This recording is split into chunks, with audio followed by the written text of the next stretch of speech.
saía da esfera ritual e penetrava na esfera cotidiana da vida, na esfera do trabalho.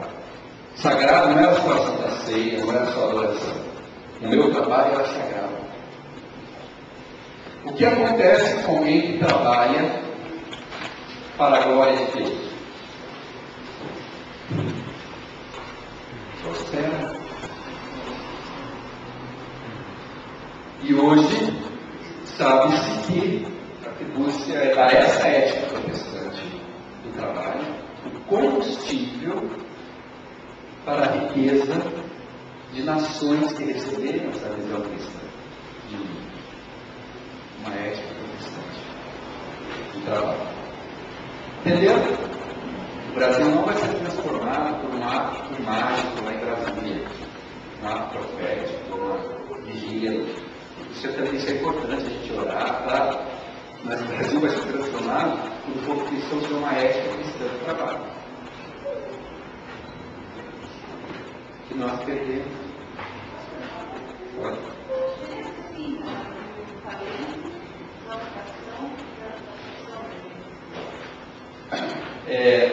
Você pode ter. Eu acredito que toda a profissão do cristão deve ser o exercício da sua vocação. Tenho vocação para ser médico, eu vou ser um médico profissional, vou ser o melhor médico que eu posso ser, para a glória de Deus, e essa é a minha vocação, é o meu chamado. Vocação chamada não é só para pastor e missionário, eu vejo assim, é para todo cristão que quer trabalhar para a glória de Deus. Existe uma diferença também entre o talento natural que Deus te dá, e dá para todo ser humano, e dom espiritual. Essa é uma outra discussão. Mas eu acredito que o cristão leigo ou não leigo, depende de como a gente trata, ou da nomenclatura que a gente usa, mas todo cristão, ele tem um chamado. E o exercício desse chamado, ele deve fazer com obediência para a glória de Deus. Seja criado, pode ser que alguém tenha uma vocação para ser um grande político aqui. Como William Wilberforce, por exemplo. E as pessoas disseram, não, faz o próximo ano. Isso vai fazer mais um. Aí, você vai ajudar a responder. William Wilberforce. Quem já ouviu falar? Ponto na igreja histórica. William Wilberforce foi um homem chamado para a arena política.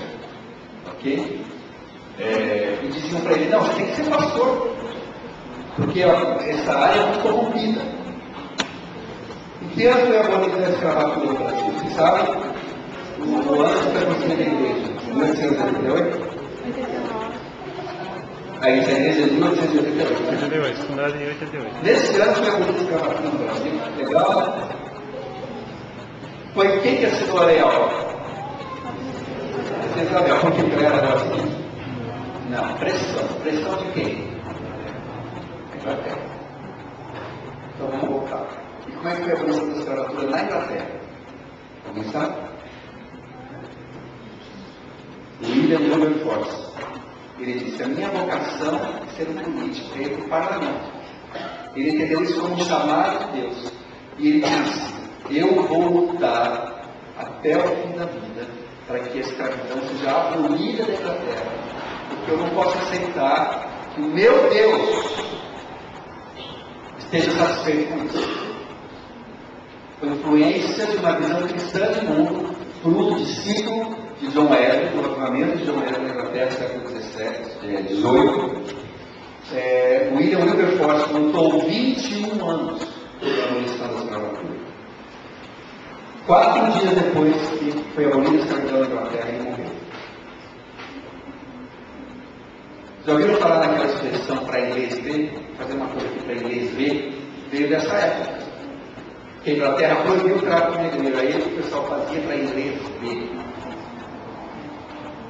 Basicamente, a abolição da escravatura no Brasil foi influência da Inglaterra por razões de ordem religiosa. Eu li pela primeira vez isso no livro História do Brasil, em Boris Fausto, da USP, de que a abolição da escravatura foi influência de uma visão cristã de mundo na escola.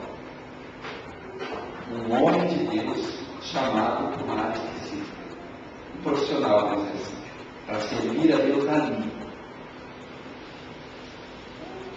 na aquela esfera da vida e levar a verdade de Deus transformando aquela vida.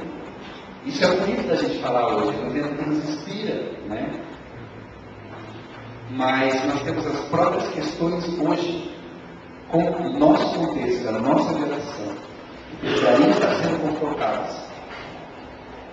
E os turistas cristãos não apenas serem eleitos para ir lá defender os interesses da igreja, mas ir até lá para redimir as práticas políticas e transformar essa esfera da vida à luz das Escrituras. Isso é um cristão vocacionado para a política. Mas a gente nem mexe muito com isso, porque política é o meio do diabo, né? É que nós entregamos para o diabo. Política, educação, arte, economia, o direito, todas as esferas da vida. Cristo quer governar sobre todas. Abraham Kuyper, que foi um reformador holandês no final do século XIX, disse: não há um só centímetro em todos os domínios da nossa vida humana sobre o qual Cristo, o Senhor de todas as coisas, não plano, é meu. Não há um só centímetro sobre todos os domínios da nossa vida humana sobre o qual Cristo, o Senhor de todas as coisas, não plano, é meu. Para isso que a igreja existe. Essa é a vocação histórica da igreja. Abraham Kuyper era pastor, foi servir numa comunidade de agricultores holandeses, e foram aqueles simples agricultores que ensinaram para ele esse cristianismo como sistema total. Como resultado, depois do ministério dele, dos agricultores, ele fundou um partido político. Ele fundou um jornal, ele era jornalista.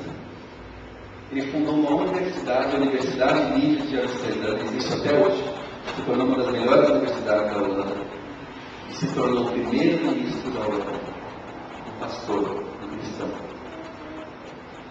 E até hoje sabe que foi uma das melhores eras da história da Holanda.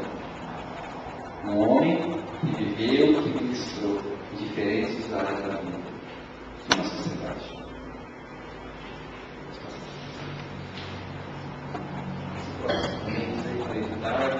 Contexto brasileiro, onde nós vemos tudo isso que está ali: corrupção, miséria, violência, drogas, emprego, prostituição, abuso,